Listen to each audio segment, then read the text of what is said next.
आणि आता इतरही काही महत्त्वाच्या बातम्यांचा वेगवान आढावा घेऊयात टॉप 50 मध्ये.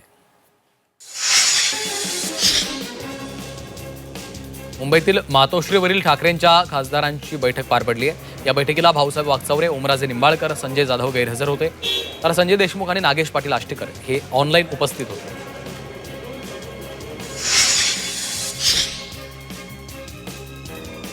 मातोश्रीवरील बैठकीला सर्व खासदार उपस्थित असल्याची माहिती संजय राऊतांनी दिली आहे. 4 खासदारांनी प्रत्यक्ष तर 5 खासदारांनी ऑनलाईन उपस्थिती लावल्याची माहिती आहे.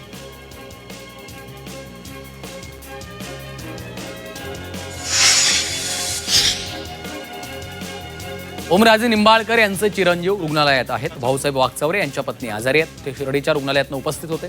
नागेश पाटील आष्टीकर यांचे चिरंजीव विधान परिषदेच्या निवडणुकीला उभे राहिलेले आहेत, त्यामुळे त्यात ते गुंतलेले आहेत. तर संजय देशमुख यांच्या घरी मंगल कार्याचं काम सुरू आहे, त्यामुळे ते ऑनलाईन उपस्थित होते, अशी माहिती अनिल देसाई यांनी दिली.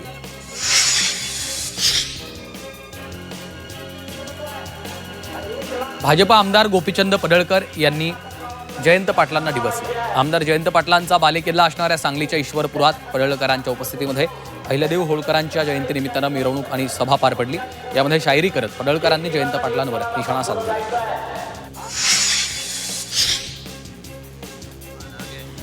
नाशिक विधान परिषदेच्या निवडणुकीत बंडखोरीच्या पॉलिटिकल ड्राम्यानंतर आता हॉटेल पॉलिटिक्सची एंट्री झाली. नरेंद्र दराडे आज नाशिकमधील महायुतीच्या मतदारांना घेऊन पुढील 4 दिवसांसाठी ठाण्यामध्ये मुक्कामी आलेले आहेत. विधान परिषदेच्या निवडणुकीपूर्वी नाशिकमध्ये नगरसेवकांचा घोडेबाजार होऊ नये याकरता नगरसेवकांना हॉटेलमध्ये ठेवण्यात आलेला आहे. शेतकऱ्यांसाठी आमदार रोहित पवार मैदानात उतरले. पंढरपुरात गेल्या 3 दिवसांपासून अन्नत्याग आंदोलन करतायत. संध्याकाळपर्यंत शेतकऱ्यांच्या बाजूने निर्णय झाला नाही तर सोमवारी सकाळी विठ्ठल रुक्मिणी मंदिर जवळच्या संत नामदेव पायरीजवळ जाऊन अन्नत्याग आंदोलन सुरू करू असा इशारा रोहित पवार यांनी दिलेला आहे. सरकारनं 2 दिवसात ठोस निर्णय घ्यावा अशी मागणी स्वाभिमानी शेतकरी संघटनेच्या राजू शेट्टींनी केली. सरकारने हे आंदोलन दडपण्याचा प्रयत्न करू नये, अन्यथा महाराष्ट्र पेटवून टाकू असा इशारा राजू शेट्टींनी दिला आहे.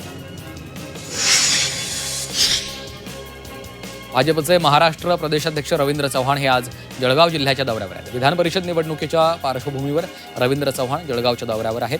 चव्हाण हे जळगावमध्ये महायुतीच्या नेत्यांची बैठक घेणार आहेत. ऑपरेशन टायगरच्या चर्चांवर संजय राऊतांनी प्रतिक्रिया दिली. आम्ही आता ऑपरेशन लांडगा करणार आहोत. टायगर राष्ट्रीय प्राणी असल्यानं त्याचा अपमान का करायचा असं वक्तव्य राऊतांनी केलं आहे.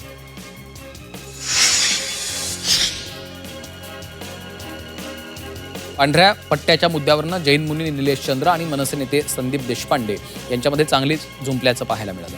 मुंबऱ्यात हिरव्या रंगावर काळे पट्टे मारा असा सल्ला निलेश चंद्र मुनींनी संदीप देशपांडे यांना दिला, तर देशपांडेंनी निलेश चंद्र यांनी जशास तसं उत्तर दिलं. जैन मुनींनी मुंबऱ्यामध्ये जाऊन पांढरे पट्टे मारावेत असा टोला देशपांडे यांनी लगावलाय.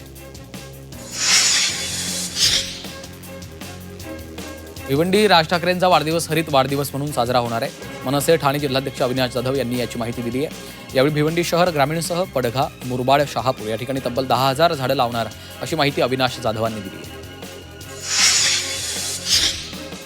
मनसे अध्यक्ष राज ठाकरे यांचा आज वाढदिवस आहे. राज ठाकरेंच्या वाढदिवसानिमित्त मनसेनं राज्यभरात विविध कार्यक्रम आयोजित केले. आजच्या दिवशी मनसेनं मुंबईकरांना एक अनोखं गिफ्ट दिलं. मुंबईतील दुचाकीस्वारांना पेट्रोलवर प्रति लिटर 5 रुपयांची सूट देण्यात आली आहे. आपत्ती प्रतिसाद दलाच्या ताफ्यामध्ये 125 स्वयंचलित बोटींचा समावेश करण्यात आला.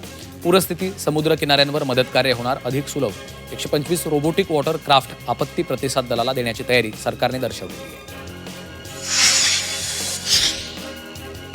छत्रपती संभाजीनगरच्या प्रस्तावित आरापूर औद्योगिक विकास महामंडळासाठी प्रशासनाने अखेर मोठा टप्पा पार केला आहे. गेल्या 1.5 महिन्यांपासून सुरू असलेल्या संयुक्त मोहिमेत तब्बल 90% जमीन मोजणीचं काम पूर्ण झालं. आता केवळ वनझाडं किंवा फळझाडं यांच्या मूल्यांकनाचं काम शिल्लक आहे.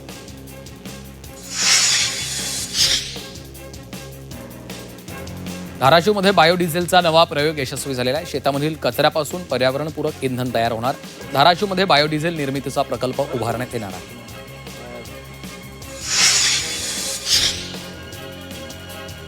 महाराष्ट्र लोकसेवा आयोगाच्या महाराष्ट्र गट ब सेवा संयुक्त पूर्व परीक्षा 2026 आज राज्यभरासह बीड जिल्ह्यातही कडक बंदोबस्तात पार पडत आहे. बीडमधील 21 उपकेंद्रांवर 2 सत्रामध्ये ही परीक्षा होत असून तब्बल 5,881 उमेदवार नशीब आजमावत आहेत.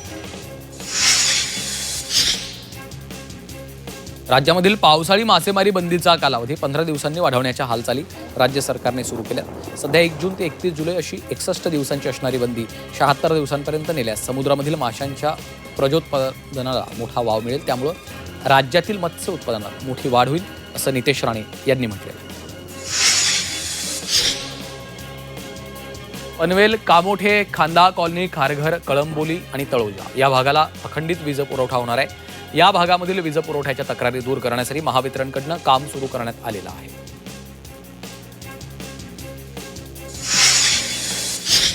विमानसेवा बंद करण्याचा निर्णय जाहीर केल्याच्या नंतर 6 दिवसात एअर इंडियाने युटर्न घेत ही सेवा कायम ठेवण्याचा निर्णय घेतला।